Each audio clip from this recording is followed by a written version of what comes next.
Good morning to you. Well, what a difference a week makes. Last Sunday, the race to be the next Prime Minister was a crowded one. This morning, it looks much more like Boris Johnson versus not Boris Johnson. Of course, we don't yet know who NBJ will be, but can anyone catch him up? In truth, is it now already too late?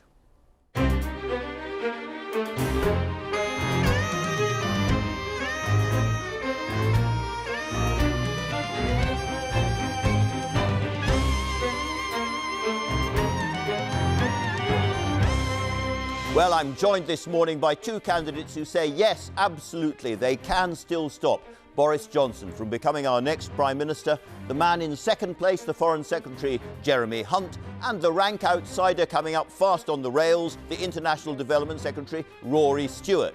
Now, that Tory leadership race has been mainly so far a London affair, and with a widespread feeling that England is much too centralised, the North is fighting back. I'm joined by Andy Burnham, Mayor of Greater Manchester, as newspapers from Northern England band together and demand a greater say.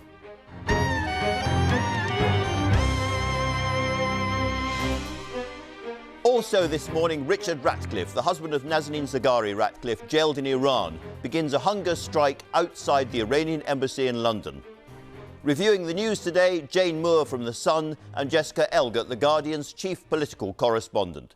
But first, the BBC News with Chris Mason. Andrew, thank you. Good morning. Iran has protested to Britain's ambassador in the country after the Foreign Secretary, Jeremy Hunt, said the country was almost certainly responsible for the attacks on two oil tankers in the Gulf of Oman. The two tankers, which were from Japan and Norway, were attacked on Thursday. The Iranian authorities have denied any involvement. The escalating tensions in the region come as Nazanin Zaghari Ratcliffe, the British-Iranian mother jailed in Iran on spying charges, begins a new hunger strike in protest at her imprisonment. Mrs Zaghari Ratcliffe, who denies any wrongdoing, was arrested at Tehran airport in 2016 as she and her daughter Gabriella were about to return to the UK. Her husband, Richard Ratcliffe, is campaigning for his wife's release by joining her on hunger strike and camping outside the Iranian embassy in London. President Trump has reignited his feud with the Mayor of London, Sadiq Khan, calling him a national disgrace and a disaster. He made the comments on Twitter following 5 attacks in London, which left 3 men dead in less than 24 hours. Responding to Mr Trump's tweets, the Labour leader Jeremy Corbyn said it was absolutely awful of the president to use the tragedy of people being murdered to attack the mayor. The former Conservative leadership contender Esther McVey has come out in support of Boris Johnson ahead of the first televised debates between the candidates on Channel 4 this evening. Mr Johnson, who is the favourite to succeed Theresa May as Prime Minister, will not be taking part in the debate tonight. Instead, he's chosen to wait until Tuesday evening when he'll face his rivals in the BBC debate. Thousands of people are marching on government buildings in Hong Kong, despite the government's decision to suspend a controversial extradition bill. The protesters, who are marching today dressed in black, want the Chief Executive Carrie Lam to scrap the extradition bill. Recent demonstrations over the proposals have already sparked some of the worst violence seen in Hong Kong in years. The first Mass has been held at Notre Dame Cathedral since the devastating fire that left much of the building destroyed 2 months ago. The service was attended by clergy and those helping to rebuild the 800-year-old Parisian landmark. They all had to wear hard hats for safety. The French President, Emmanuel Macron, has set a goal of 2024 to complete the cathedral's restoration. That's all from me. The next news here on BBC One is at 1 o'clock. Back to you, Andrew. Many thanks, Chris. A busy news morning, as you can already see. Let's make it even busier with the front pages. The Sunday Express here. Boris's secret deal with the Brexit Tories. A lot of people from the ERG, the paper says, and the Sun agrees. Either you get us out by the 31st of October, or we as MPs will defect to Nigel Farage's Brexit party. We're going to talk about that later on, of course. There's The Observer, has a big poll suggesting the country is divided, pessimistic, angry, and there's a lot of wallowing in gloom in the paper for the rest of the paper. The Sunday Times there, the Boris poll surge, rivals pitch for cabinet job. Gove, Javid and Raab hint at top new roles. Dominic Raab has fiercely denied that this morning. The Sunday Telegraph says Theresa May has a £27 billion spending spree on the way, which they describe as a booby trap, waiting for the new Prime Minister, who they're equally convinced is going to be Boris Johnson. Then finally, the Mail on Sunday has another attack on Oxfam, an organisation under severe assault. We may or may not talk about that later on, but let's start off, Jessica, with the story, I think, on the front page of the Sunday Times. Is that where we're beginning?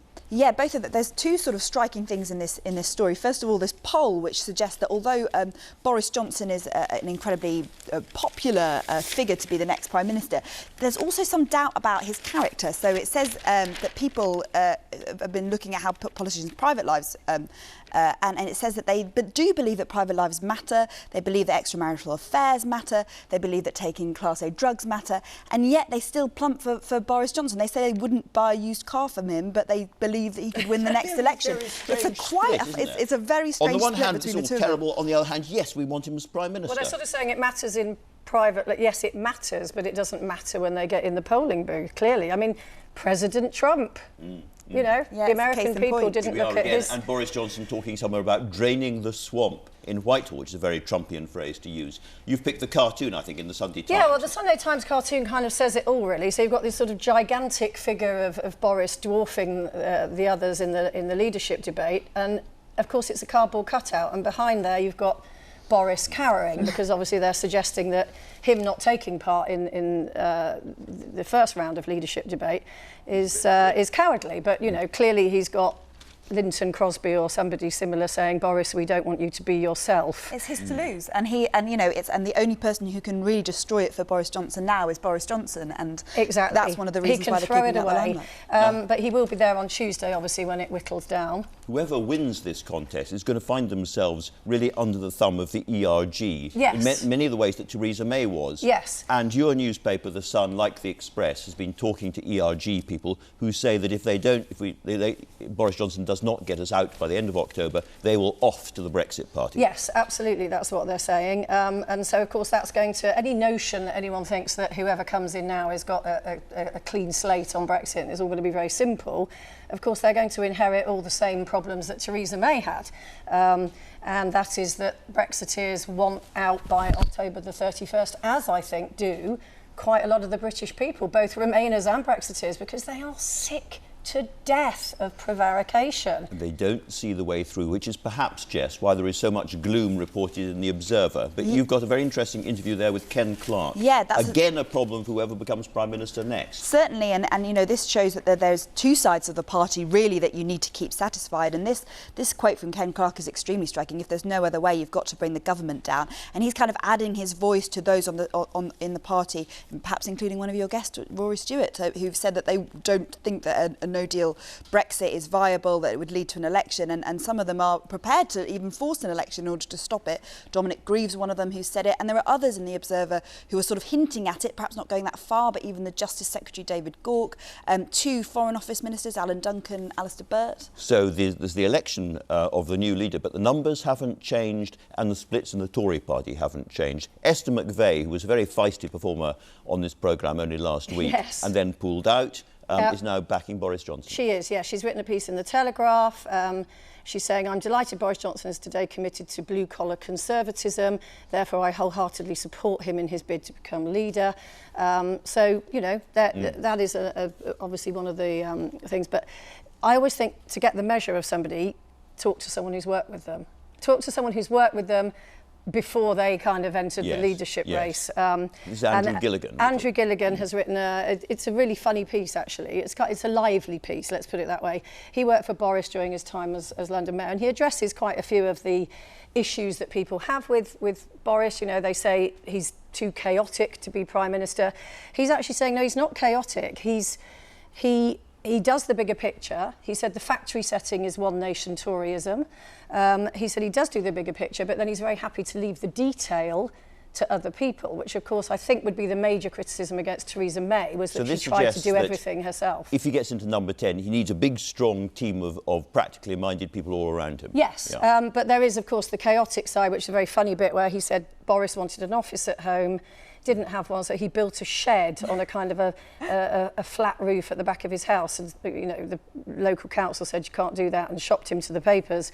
And of course he was in charge of London at the time and essentially in charge of planning, and he built this shed at the back of his house which had no planning permission. One of the problems he enlisted the help of Andrew Gilligan to demolish it before the story came out in the papers. I mean, one of the problems about not being across the detail, I mean, maybe it's fine if you're a kind of figurehead as Mayor of London, but we saw what it looked like not being across the detail when he was Foreign Secretary. He made a sort of series of errors, including about Nazanin Zaghari-Ratcliffe, and I think that's what people who've been in Number 10, either as Prime Minister or working with Prime Minister, say the sheer amount of terrifyingly detailed paper that arrives immediately that you have to get your head on. But you have to listen. I think that's the issue. I think you're absolutely right, and that's why Linton Crosby does not want him on a podium anytime soon, because maybe his attention to detail is a bit scant. But I think as long as you have a vision and you listen to the people that you've got around you who do have attention to detail, then that will be all right. Let's talk a little bit about the man who is second placed in the race at the moment. One of the weird things about this is the cringe-making detail about partners and private life and nicknames and so on that they're all going through. And here we have Jeremy Hunt, who is known as Mr. Big Rice in the Jeremy Hunt household. Wanting to curry favour. It's extraordinary. I feel like we've gone back like 20 years when we've got to have, everyone's got to roll out their wives for these photo ops. Mr. Big Rice is a strange headline when you first come across it, but it's apparently it's from his wife Lucia when she was introducing it to her family in China. She was, apparently her grandmother couldn't pronounce his name, so she called him Big Me, which is apparently means Big Rice. You can tell throughout all of this that perhaps he's not too comfortable with all of these things, but he doesn't look that happy with it being resolved. But there are other interesting things in the interview as well that he's talking about. One of the things he's warning about is something that Matt Hancock did before he dropped out of the race, that someone needs to not worry about just losing votes to the Brexit Party, but also losing votes to the Lib Dems. And there are plenty of Tory colleagues who are worried about their seats and losing them in the other direction. So it's interesting that he's picked up that. Maybe it's a bid to woo the Health Secretary. I mean, I do love these sort of things because I always think, on political programmes such as this one, they talk about policy, they're kind of all across it. These lifestyle interviews are where a lot of, we've seen the Rob kitchen, we've seen it, and on it goes. Yes, it's dangerous ground. The Observer has done a poll, divided, pessimistic, angry Britain, the bleak mood of pre-Brexit UK. But I would say the most damning statistic in here is that 75% say that UK politics is not fit for purpose. And, I think that's the biggest challenge for whoever does become the next Prime Minister, is to get the public engaged back in politics again. And trust as well. And again, Donald Trump seems to agree, certainly when it comes to the London mayor, because he's been tweeting very, very hostile stuff. It's absolutely extraordinary to have the President of the United States attacking by name the mayor of London, saying he should be got rid of. He is so thin-skinned, Trump. It is ridiculous. And clearly Sadiq Khan has got under his skin. Absolutely. And, I know that maybe he thinks that the blimp balloon was a step too far, as do I, for, I think, a country that is supposed to be, statesmanlike. But Sadiq Khan, in his defence, allowed someone to float a blimp of him across London. So I just think, Donald Trump a fight and on it goes. Just as you think. I think actually his trip to Britain was relatively statesmanlike for him, and now he's gone and done this, and you go, oh, there's the old Trump again. There's the old Trump. Now, of course, the most important thing for a lot of people on Trump's agenda, where they disagree with him, is probably climate change, and there's more in the papers about that, Jessica. Yeah, there is. I mean, there's an extremely striking study which is in the Observer, which is talking about how you might see more instances of crisis flooding as well as crisis drought, and in Africa over the next few decades, and particularly it says that there's going to be seasons where these massive rainfalls would usually happen every 30 years, now happening every 3 or 4 years, and it just shows you how the sort of climate crisis is here already. It will affect what kind of crops people can grow, it will affect where people can live, and so it's already changing our planet massively. I suppose because the policy responses aren't terribly popular for a lot of people, driving less, flying less, changing the way you eat. It's not something that's featured very much in the Tory leadership contest because it's not the kind of thing that would-be Prime Ministers want to tell the country much about right now. Interestingly, one of the candidates who seems slightly more interested in this than some of the others is Boris Johnson. I think, you know, he's someone who's talked a lot about conservation, maybe slightly less so about people having to adapt their own lives. I'm not sure how popular that is with the kind of selectorate he's currently trying to appeal to. But I think that Boris is someone who's made that one of his key positions when he was Foreign Secretary. So perhaps he would be someone, you know, one thing we could say about him is that would be something he's interested in. Well, pretty much out of time. It is Father's Day. Lots of fathers don't have their children with them today.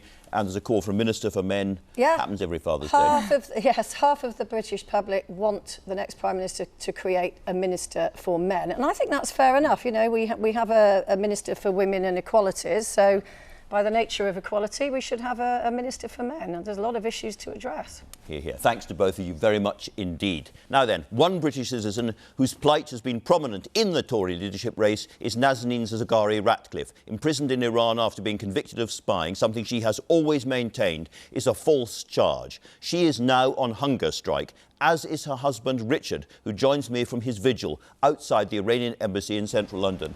Welcome, Richard Ratcliffe. Second day of your hunger strike. You've spoken to Nazanin, I think, yesterday, and she was quite calm. But, you know, you're both parents. Can I ask you how far you're prepared to push this? Good morning, Andrew. Yes, so you're right. I spoke to her yesterday. She was calm and she said she'd started doing it, and we'll see how long it lasts. I think my job is to keep going as long as she goes, if I can. And you're right. We are both parents to Gabriella, and obviously it's important that this doesn't go to the bitter end. So you're not going to imperil your lives. What would you really, realistically hope and expect from the Iranians behind you in the building there in response? Well, so the message from Nazanin, of course, is that enough's enough. And I think she wanted to make it clear to the authorities in prison that this can't go on. My job in campaigning is always to amplify her message and to make it visible. That's partly why I'm here, making it really clear. I don't think, if I'm honest, the Iranian authorities are going to come out on Monday and say, OK, fine, we're going to release her. I think it'll play through inside Iran, and we'll see, and we'll need to respond to their actions there. And this is all now taking place in the context of a new and rather dangerous-looking dispute about oil tankers in the Gulf. How concerned are you that Nazanin's story is going to be swept up in this bigger political crisis? So I think there's always been a backdrop of things that are tough, and you're right that the oil tanker seems to have escalated quite a lot. So we're always worried, and always there's never a good time for our story. In terms of how things escalate, we do watch it quite closely. I think, you know, we'll see how things unfold. My instinct is it's ambiguous. I had a chat with the Foreign Secretary yesterday. It felt like there were sort of mixed signals coming out of Iran. So we'll see, hopefully, that it won't go any further. You talk about the Foreign Secretary. Overall, generally, and not focusing on one person particularly, have you had more or less what you'd hoped for from the British political class? Look, I've been pretty rude about a number of politicians over my time. She's still in prison. My job is to keep campaigning, which means to keep complaining about the government and the ministers that are in charge. I think at different points, you know, things have happened that have not gone perfectly. And, you know, she still remains in prison, so it's our job to keep going. Not gone perfectly. Your wife's name has been used in the Tory leadership campaign as a stick with which to beat Boris Johnson in particular. Do you think that's fair? Look, I think he clearly made a mistake and clearly tried to correct it, and made a promise that he wasn't able to deliver on. At times I've resented him for it, and there are bits I did resent him for. But yeah, I think he probably got over-criticised for some things, under-criticised for some things, and the job is now with Jeremy Hunt, and we push Jeremy Hunt to solve it. Finally, you're on day 2 of your hunger strike, early days, but how are you feeling? Yeah, cold and hungry, it's the truth, and a bit wet at the moment. Yeah, I think it's given me a new insight as to what it's like to sleep on the pavement, certainly. Cold, hungry and wet. Richard Ratcliffe, thank you very much indeed for joining us this morning. Now, and so to the weather, as we've been talking about. It's not exactly been flaming June, has it? Not just very wet and windy, but pretty cold as well. It's time, please, for a bit of summer. Thomas Shakanaka in the weather studio, please give us some good news.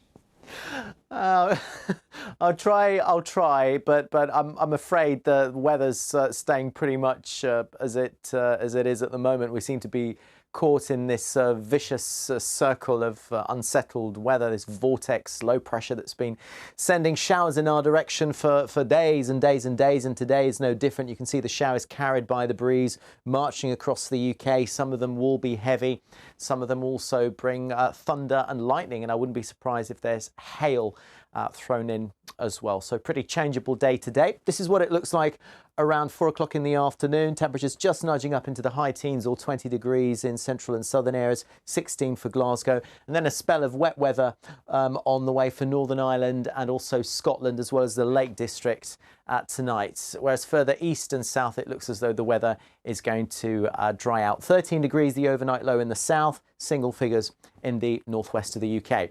And tomorrow's weather forecast, fewer showers across England and Wales, but more frequent showers are expected in Scotland and Northern Ireland. And here, thunder and lightning is certainly possible. A little bit warmer on Monday, and I think on Tuesday, a little warmer still. So here's that little bit of good news for you. That's it. Back to you, Andrew. Thomas Schaffenacker, thank you very much indeed. Now, on the face of it, Rory Stewart is a complete no-hoper as next Tory leader. For one thing, he wants to legislate against a no-deal exit, against the views of most Tory members. And yet, something rather strange is happening. This is best illustrated by one Conservative Home survey, which shows that in the party as a whole, he is now the second most popular candidate behind Boris Johnson. His outspoken, social media-based campaign seems to be cutting through.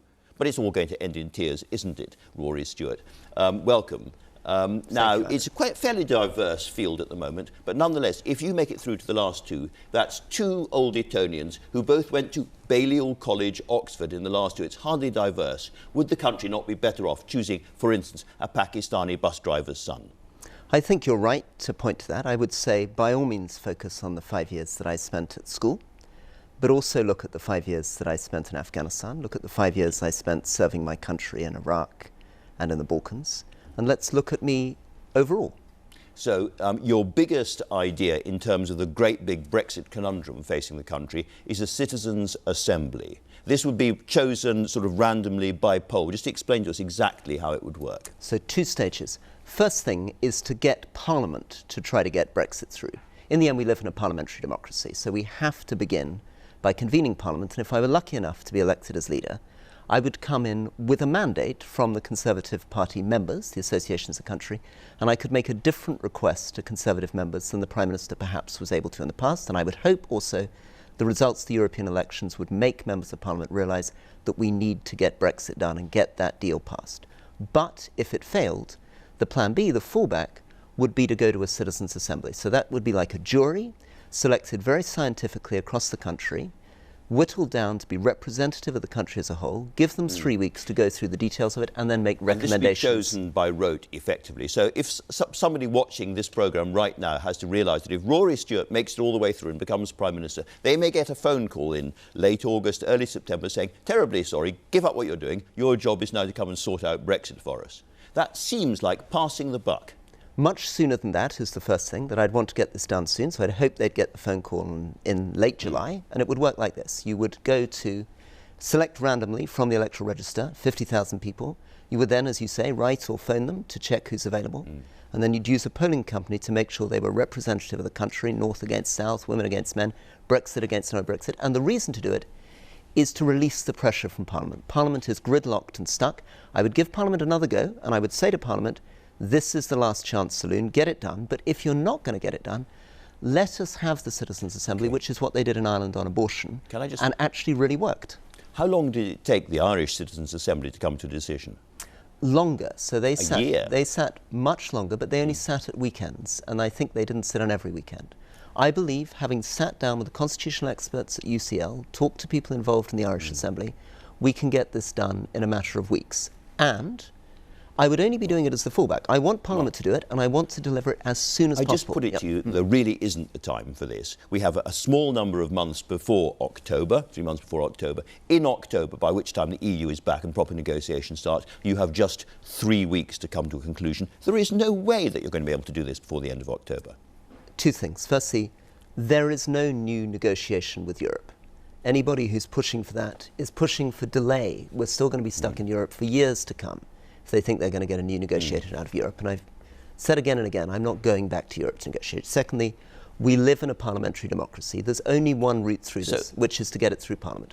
So I would start with Parliament, and if I couldn't get it through on the first stab with Parliament, you'd go to the Citizens' Assembly and then back with the recommendations to Parliament. We've got to unlock Parliament. So what do you do if your Citizens' Assembly recommends either leaving with no deal or says we must have a second referendum? Two things you've said you're completely opposed to. Well, firstly, I think it's very unlikely because the Citizens' Assembly would be chosen... They're not unlikely because you're looking at all of the polling at the moment. The consensual centre ground has vanished on this. And actually the two most popular options by far are no deal or remain via a referendum. So why am I saying it's unlikely? It's because the country and the Assembly would be split 52% Brexit, 48% Remain.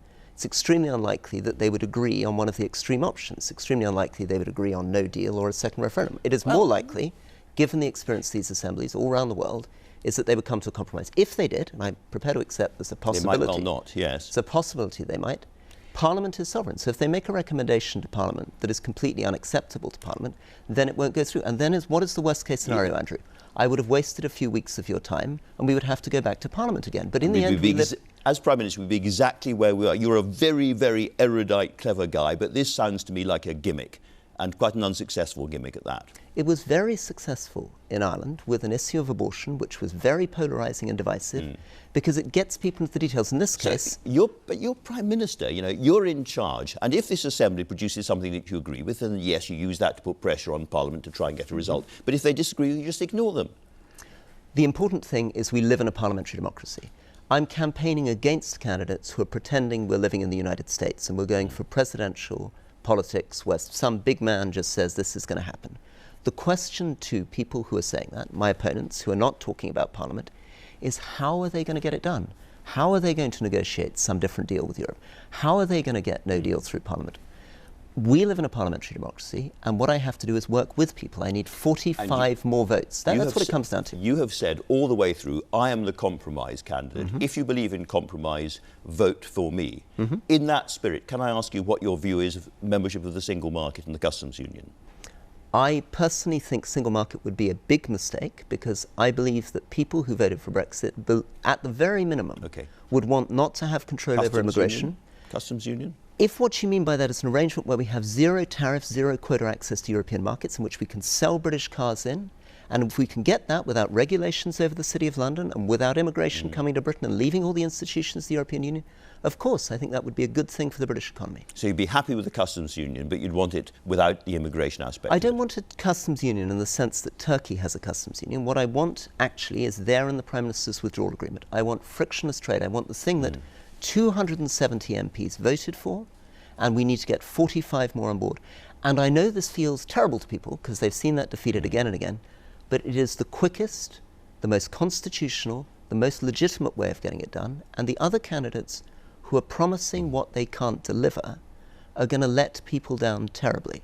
So if I'm lucky enough to win this race, I will at least have been honest with people from the beginning.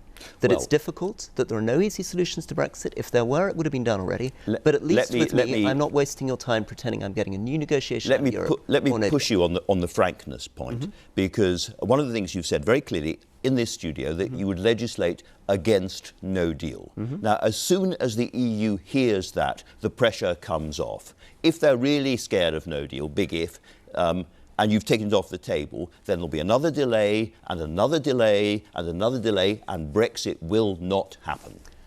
The big if is the point. They're not scared of it because it's not a credible threat. The European Union knows that no deal cannot get through Parliament. So in a negotiation, I've spent a lot of time negotiating. I started as a diplomat at the age of 22. You make threats that are credible and that help your negotiation. But if your threat is something you can't deliver, and if it's something that's going to damage both your economy and the European economy, it doesn't help you in the negotiation. So the threat has gone. In effect, you are the Remain candidate in this, aren't you? Absolutely not. I don't see how you get us out. I just haven't heard how you get us out. All the institutions of the European Union, through Parliament, Andrew. It's the only way that anyone can get us out.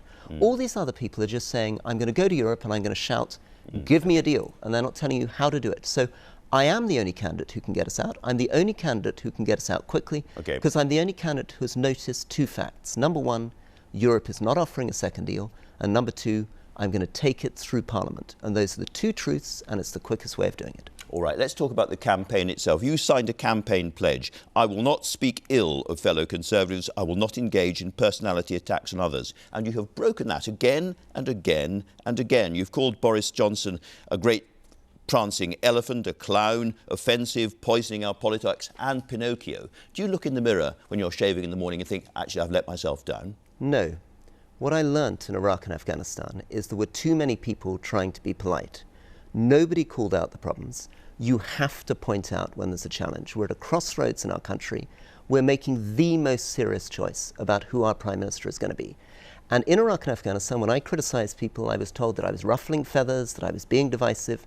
It's because you don't criticise, because you don't speak uncomfortable truths, that you get in a mess. This is the moment in this leadership race to say, who, and it's a very brutal question, who do you trust to be your Prime Minister? How is Boris going to deliver Brexit? How? He keeps saying, I'm going to deliver it, and it would help. You don't trust him? You don't trust him to be Prime Minister? I don't even know what he believes. He won't talk to me. He won't talk to you. He won't talk to the public. We want to know what he believes. We want him to sit at this debate tonight and tell us, because the real problem in politics, and this is what I'm discovering when I'm walking out and when I'm talking to colleagues too, this isn't just the public, colleagues too, is a problem of trust. You've said different things now about whether or not you would serve under Boris Johnson. I would not serve. Under any circumstances? I would not serve. I would not serve under a Boris cabinet. I'm not in this to be in the cabinet. I'm in the cabinet already. Okay. If I want to be in the cabinet, I could just stay and keep my mouth shut. I want to change this country, and I want to challenge and say there are two completely different visions facing our country. Boris's vision and my vision. His strategy on Europe and mine. His view of economics and mine. And the question is, who is going to represent us? Who do you want You've said as your that representative? if he's taking us towards no deal and he's shutting the doors on Parliament as part of that process, you would simply open up another Parliament in Methodist Central Hall over the road. Have you spoken to anybody else about this? Have you spoken to the Speaker about it? Have you spoken to colleagues about it? Would there be anybody apart from Rory Stewart sitting in that building? If somebody suspended Parliament, I mean, if they literally tried to block our parliamentary democracy, I am very confident that every single member of Parliament would join me in Methodist Central Hall. Ken Clarke has said this morning that in those circumstances, in the circumstance of no deal, he would vote to bring down a Conservative government to stop that happening. Would you? I keep getting asked this again and again. And Important question. It is an important question if I lost, but I'm going to win. Because in the end, I believe in the Conservative Party members, and I believe in my colleagues. This isn't me as an individual. The difference, I hope, between my campaign and others is that I'm a team. I'm incredibly proud of David Gork. I'm incredibly proud of Gillian Keegan. Very proud that Tobias Ellwood is now supporting it. We're a team of people who believe that we can trust the people, and it's a two-way process. OK, finally, people look at this contest and from all sorts of perspectives, and they see what's happening in the Boris Johnson campaign, and there's a sense of inevitability that he cannot now be stopped. Why do you think he can? Because nobody has yet had the chance to question him. And as soon as you question him, as soon as I sit down with him and ask the big question, how are you going to deliver Brexit? How are you going to get a no deal through? Then it begins to come off the rails. At the moment, there is a great assertion, but we are a moderate country. This is not a Trumpian country. This is a country which is pragmatic, which believes in common sense, believes in fiscal responsibility, and that's a hugely popular message because it's a message about trust. OK, Rory Stewart, thanks very much indeed for talking to us this morning. Now, this week, some 33 newspapers across the north of England banded together in a plea to the Tory leadership contenders and others to power up the north. There seems to be a strong belief that the voice of those communities is no longer being properly heard in Westminster. Andy Burnham, the elected Labour Mayor of Greater Manchester, joins us from Salford. Andy Burnham, in short, what do you want? The closing of the north-south divide, Andrew. A former Cabinet Secretary this week said that the UK is one of the most regionally unbalanced countries in the OECD, and he compared the north-south divide to Germany after the wall came down in the early 1990s. He says in relative terms the divide is almost that big. Now, it's 5 years almost to the day that a Conservative Chancellor came to this city and promised people here and across the north a northern powerhouse. We've had some progress since. Okay. We've signed a radical industrial strategy this week with the government. There's lots of cranes on our city skyline, but it's been piecemeal. The big promise, Andrew, was on transport. People can see here that the rail system has got in reverse in the last 5 years. Continued austerity means we're still having to cut essential services. Yeah. So unless the incoming Prime Minister makes a firm commitment to the Northern Powerhouse, it's in danger of fizzling out. All right, well, you mentioned rail just now. At least two of the candidates, Michael Gove and Dominic Raab, have put a serious question mark over the future of HS2. Boris Johnson feels in the same sort of place. HS2 is now under threat, isn't it? It would seem so. And it's crucial, we would say. We need it because it lays the infrastructure, Andrew, for the west to east rail system, Northern Powerhouse Rail that it's called. So you've changed your mind quite radically on this, because back in 2014 you said HS2 represented maximum disruption and minimal benefit to your part of the world and was a poor deal for most of the region's taxpayers. HS2 should go back to the drawing board, you said, but you've changed your mind. No, they did go back to the drawing board, and since then it's become part of an integrated system where we've got west to east rail coming through using the HS2 infrastructure. That was exactly what I was calling for. So now you've got Northern Powerhouse Rail coming on the back of HS2. But let's be clear, those two projects alone do not solve transport problems in the north of England. If you are to build a Northern Powerhouse, as we were promised by the Conservatives, it means putting the north at the front of the queue for transport and infrastructure investment for the next 25 years, as London has been for the last 50 years. That's what they promised us, Andrew, and we're still waiting. You mentioned the Kerslake report on the north-south divide a moment ago, and that compared that with the divide between East and West Germany back in the 1990s, at the end of the communist period. Can I put it to you that when you were in government, you were Culture Secretary, you were Chief Secretary to the Treasury, you were Health Secretary, you did very, very little to close that divide? Well, we did something, but let me just agree with what you're saying.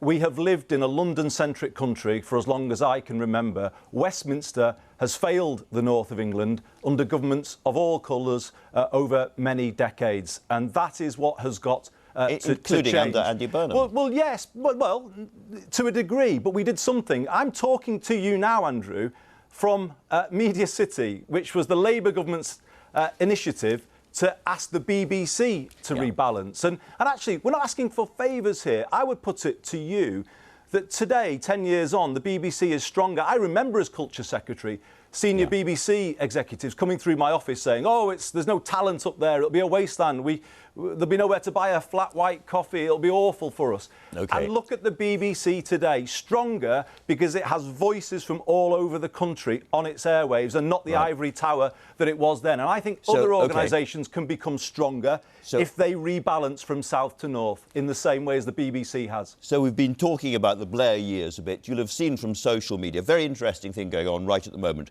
Tony Blair has hit back in a video against Jeremy Corbyn's attack on your government, the Blair government, for being part of a kind of neoliberal consensus, not doing enough for people at the bottom of the heap and so on. Looking at that contest between Tony Blair and Jeremy Corbyn, which one of them's right? Well, It can't both be. I just kind of find it odd that the energy is going into constantly raking over the past when we have a Conservative government that is really damaging people's lives here. So surely the Labour Party should be focusing on that, getting ourselves a bit further forward in the polls rather than arguing with each other. I think that's part of the problem, if I could say, Andrew. We should be focusing on the government and doing our job as an opposition. One of your biggest pledges when you became Mayor of Greater Manchester was that you were going to tackle homelessness. It's gone backwards on your watch, 34% up in central Manchester. When are you going to do something about it?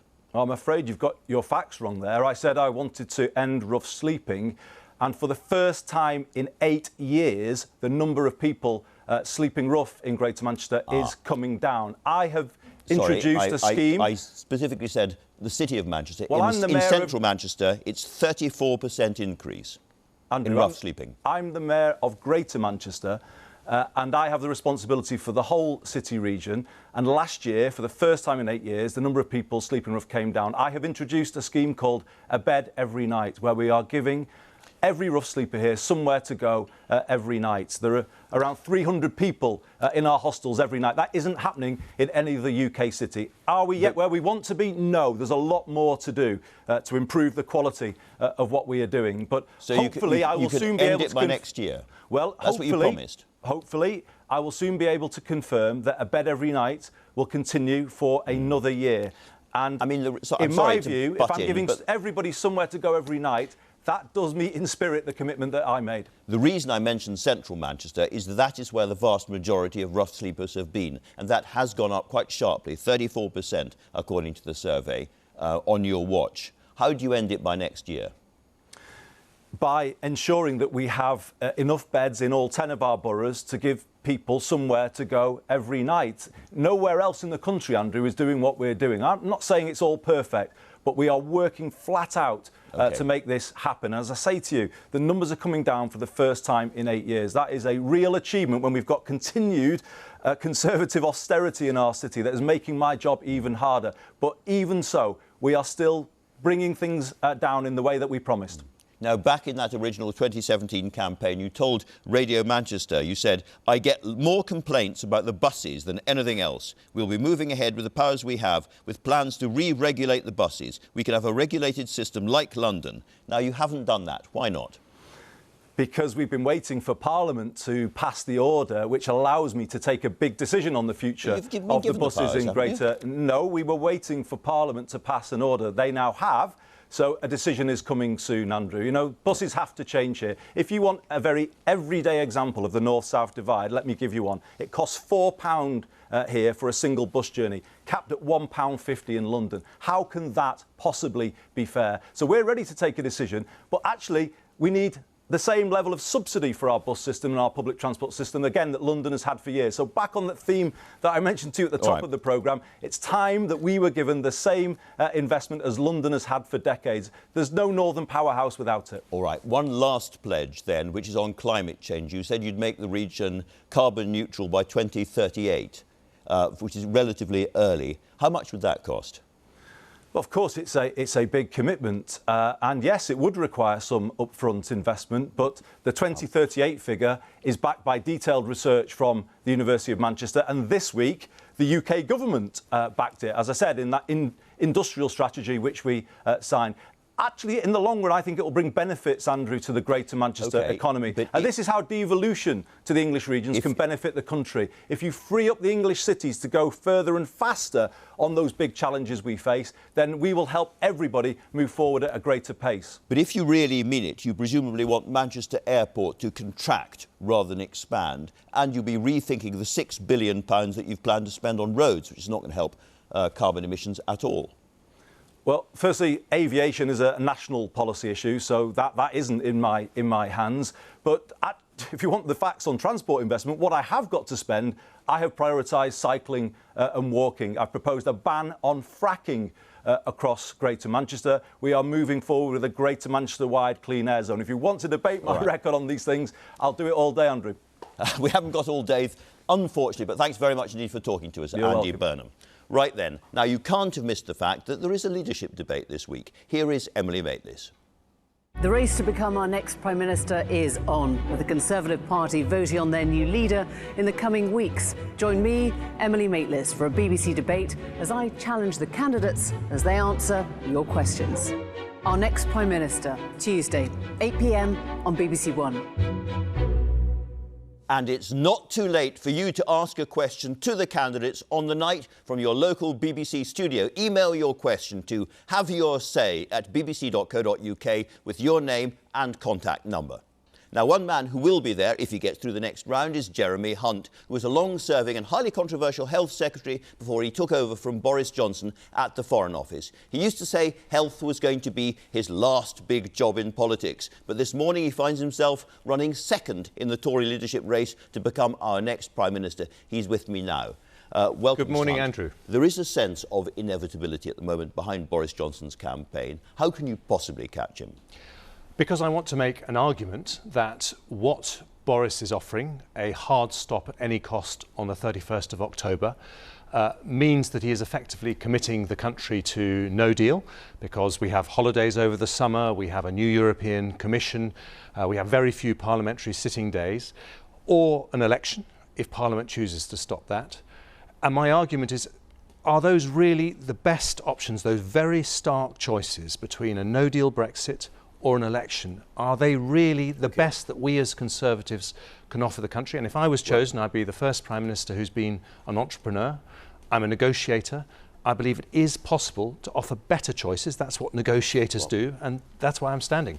Now, you say, therefore, that you could reopen the negotiations and get a better deal. Can I put it to you, there is not a shred of evidence that anybody on the other side of the argument is prepared to do that. Have you got any evidence at all that anybody's prepared to do this? I believe that there is a deal there. I think there is evidence when you talk to Europe. Well, let me answer the question, Andrew. When you talk to European leaders, as I do, they want to solve this problem. They say that if they were approached by a British Prime Minister, someone they were willing to deal with, who had ideas as to how to solve the Northern Irish border, they would be willing to renegotiate the package.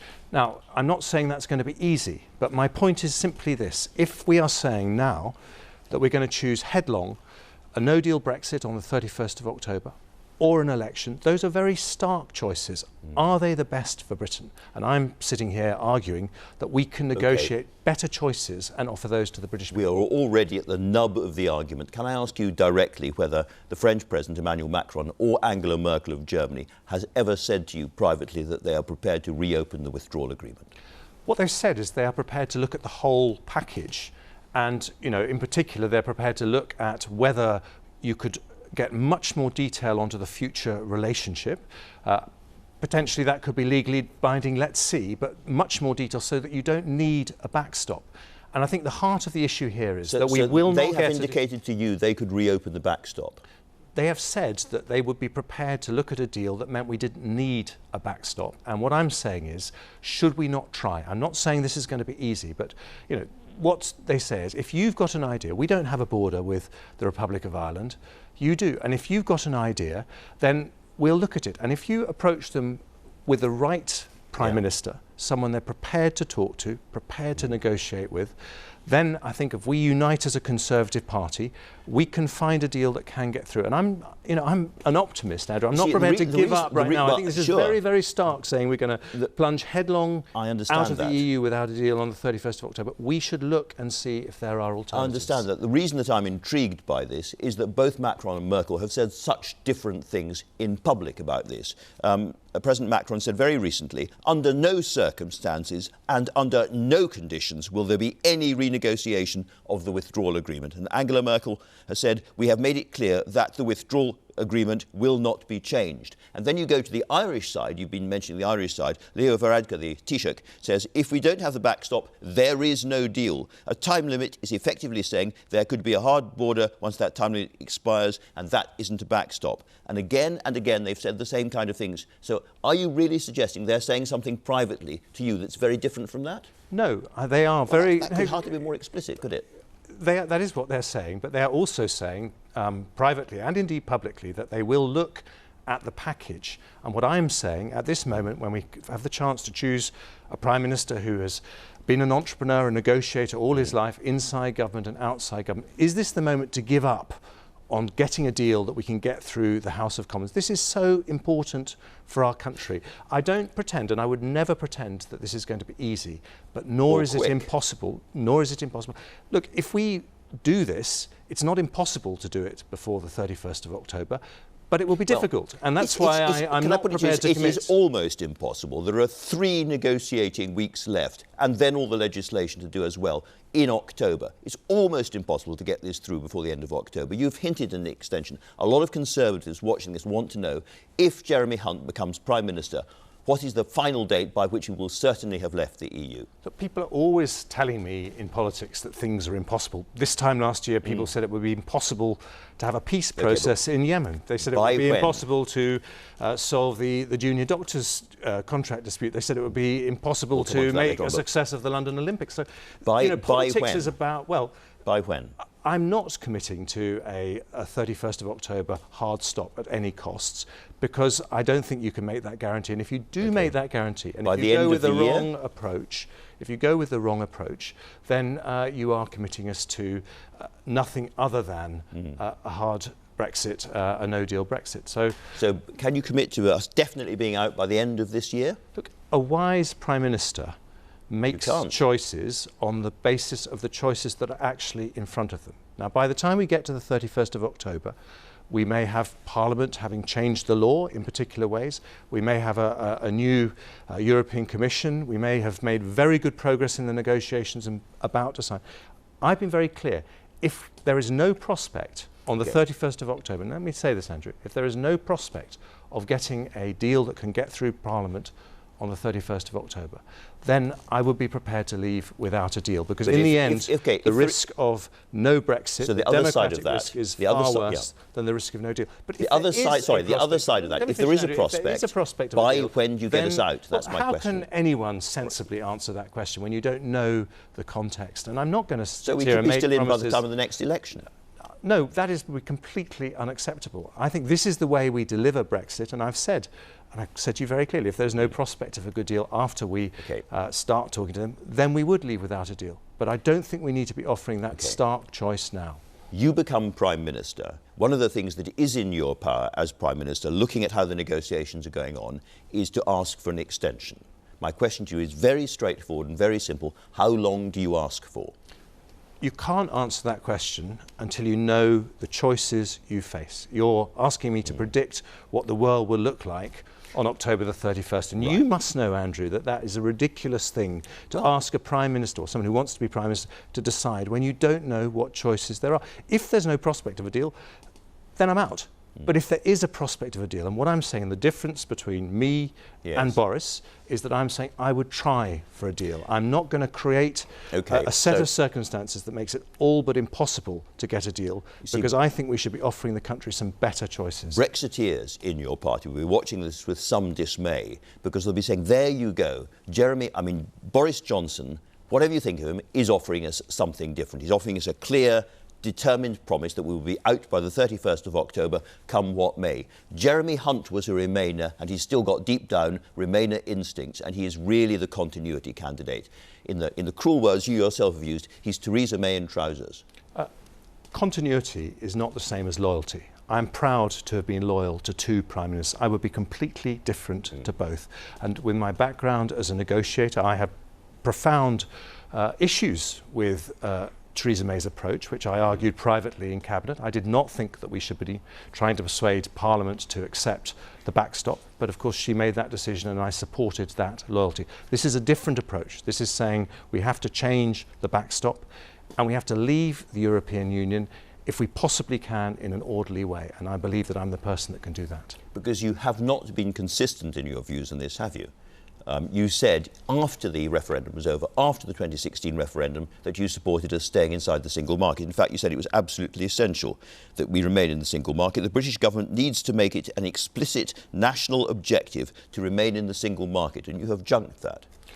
I said that, I wrote that article a week after the referendum result.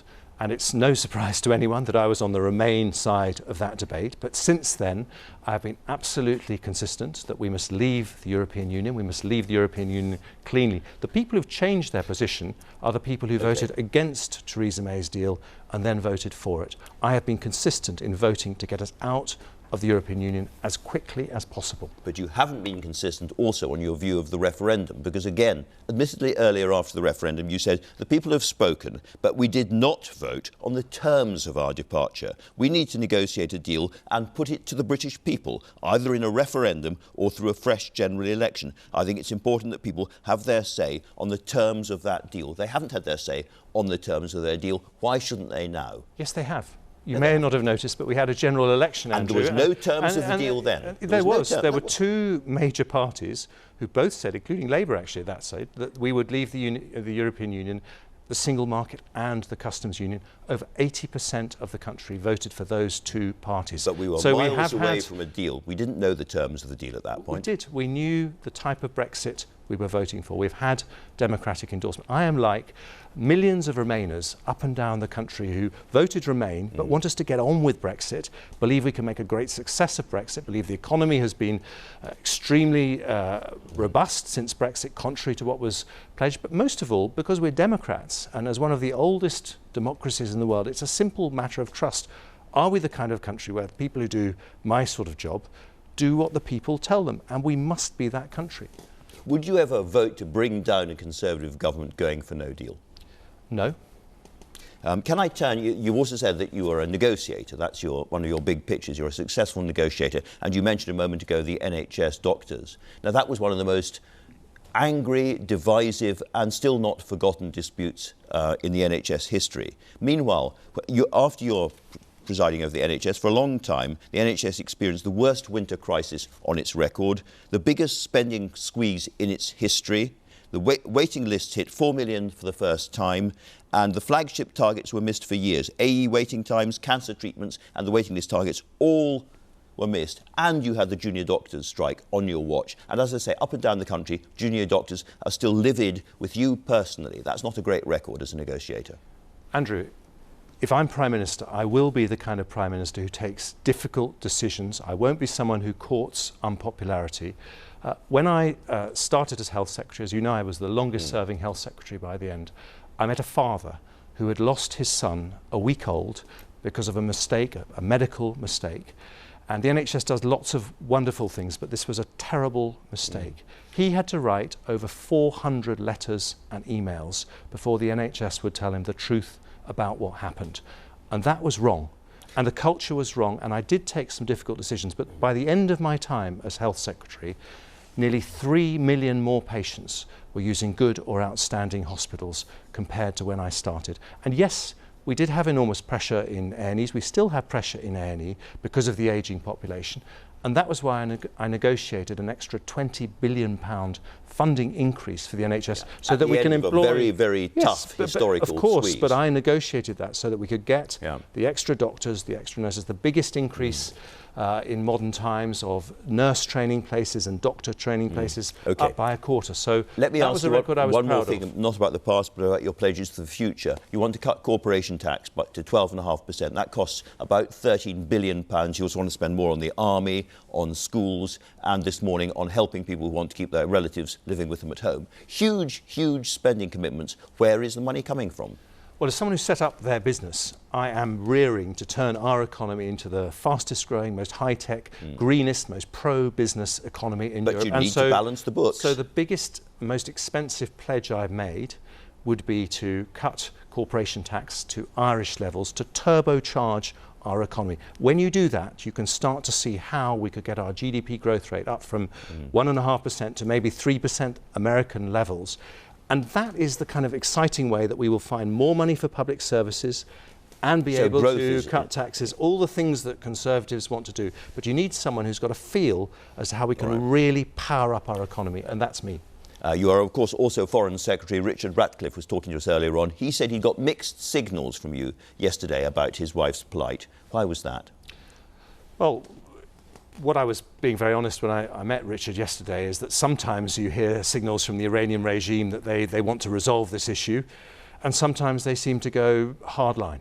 And, you know, what I say to the Iranian government is whatever the disputes that we have between us as countries, and we're not on the same side in many issues, as you've also been talking about in your programme, there is an innocent woman at the heart of this who has a daughter who just turned 5 last week, has a loving husband, as you've seen. They need to be reunited. Don't drag her into it. She is innocent. She must be allowed to come home. You're also in dispute this morning with the Iranians because of what you've said about the culpability of the attacks on the tankers. Can I ask you, do you know that they were responsible, or are you just picking up American intelligence and echoing it? Well, we have done our own intelligence assessment, and the phrase we used is almost certain. You know, we've got videos of what happened, we've seen evidence, we don't believe anyone else could have done this. And you know what is extraordinary is that when you have that clear evidence of tankers being blown up in the Gulf, an incredibly destabilising thing, we have Jeremy Corbyn saying this is America's fault. And this just, I'm afraid, indicates that when it comes to the future safety and security of our country, this man should not be let into Downing Street. Do you think we're drifting to war in the Gulf? Well, this is the great risk in a situation that we're in, because both sides in this dispute think that the other side wouldn't want a war, and we are urging all sides to de-escalate. But having spoken to President Trump, I am absolutely clear that for America, they want this to end in negotiations that see Iran stop its destabilising activities in Lebanon through Hezbollah, in Yemen where they're firing missiles into Saudi Arabia, on the Gulf as we've seen. And that is the long-term solution here. Back to the little local difficulties. Are there any circumstances during this Conservative race where you will pull out to allow somebody else a clear run? I am the alternative to Boris. I'm offering a different approach which allows us to negotiate a deal that we can get through Parliament. I'm the person who can do that as the Foreign Secretary who knows these governments, as a negotiator by background. So I will stay and make that case to the end, because I think our country needs better choices than the ones that he is offering. And would you trust Boris Johnson with Iran, for instance, if he's Prime Minister? Well, I'm the one who wants to be Prime Minister. If Boris Johnson becomes Prime Minister, I will serve him loyally and do everything I can to make his government a success, but I hope he would do the same for me. Jeremy Hunt, thanks very much indeed for talking to us. That's all from us. We'll be back here on BBC One next week with whoever. Goodbye.